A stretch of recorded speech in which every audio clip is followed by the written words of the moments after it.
আসসালামু আলাইকুম ওয়া রাহমাতুল্লাহ। মাশাআল্লাহ, কেমন আছেন আপনারা?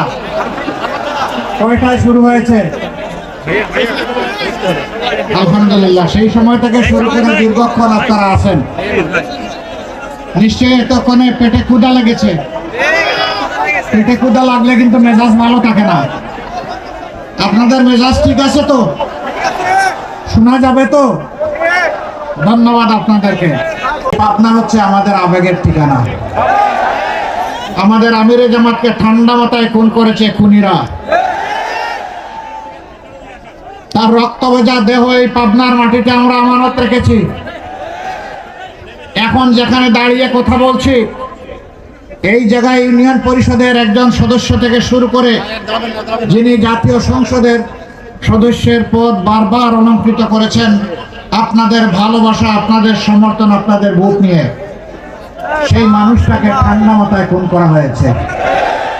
যিনি পাবনার উন্নয়নের উপকার ছিলেন, প্রত্যেকটা মানুষ যাকে ভালোবাসত, আর তিনি প্রত্যেকটা মানুষকে নাম ধরে রাখতে পারতেন, সে অনন্য বৈশিষ্ট্যের অধিকারী মৌলানা আব্দুস সামাদ সাহেবকেও ঠান্ডা মাথায় জেলের ভিতরে তাকে খুন করা হয়েছে।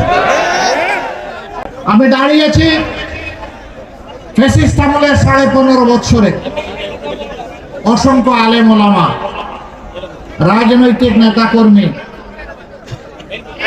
সাধারণ জনগণ, সংবাদ মাধ্যম কর্মী, আইনজীবী, ডাক্তার, ইঞ্জিনিয়ার, যাদেরকে ঠান্ডা মাথায় খুন করেছিল, আমি তাদের হয়ে এখানে দাঁড়িয়েছি। আমি এখানে দাঁড়িয়েছি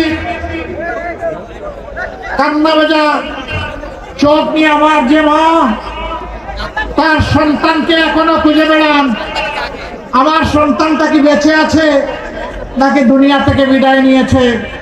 যাদেরকে তুলে নিয়ে গুম করা হয়েছে, সেই মায়ের পক্ষ হয়ে আমি এখানে দাঁড়িয়েছি। আমি এখানে দাঁড়িয়েছি আমার সেই বোনের পক্ষে, যে যৌবনে তার স্বামী হারিয়ে 25 সন্তানদেরকে মুখে জড়িয়ে আজও কান্নাকাটি করে নিজের মনকে সান্ত্বনা দিতে পারে না। আমি আমার সেই বোনটির পক্ষে এখানে দাঁড়িয়েছি।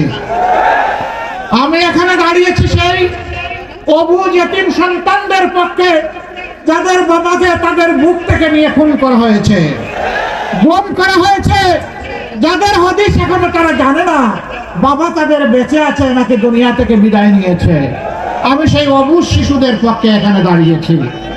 আমি দাঁড়িয়েছি জুলাই আন্দোলনে বুক চিতিয়ে জীবন দিয়ে যুদ্ধ করে দুনিয়া থেকে যারা বিদায় নিয়েছিল, তারা আমাদের ঘাড়ে একটা বিশাল দায়িত্ব রেখে গিয়েছে। সেই দায়িত্বের বোঝা কাঁধে নিয়ে আমি আজ আপনাদের সামনে দাঁড়িয়েছি। প্রিয় পাবনাবাসী, আমি দাঁড়িয়েছি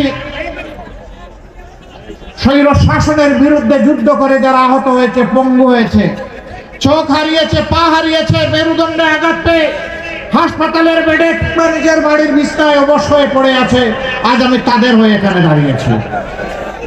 আমি দাঁড়িয়েছি সেই সমস্ত নিরীহ মানুষজনের জন্য, যাদেরকে দফায় দফায় মিথ্যা মামলা দিয়ে নারী, পুরুষ, শিশু, বৃদ্ধ, আবাল, বনিতা দফায় দফায় যাদেরকে জেলে পুরা হয়েছিল, সেই মজলুমানের পক্ষে আজ আমি এখানে দাঁড়িয়েছি। আমরা কি চাই সেই ফেসিবাদ আবার বাংলাদেশে ফিরে আসুক? এই ফেসিবাদের জড় কেটে দিতে হবে ইনশাআল্লাহ।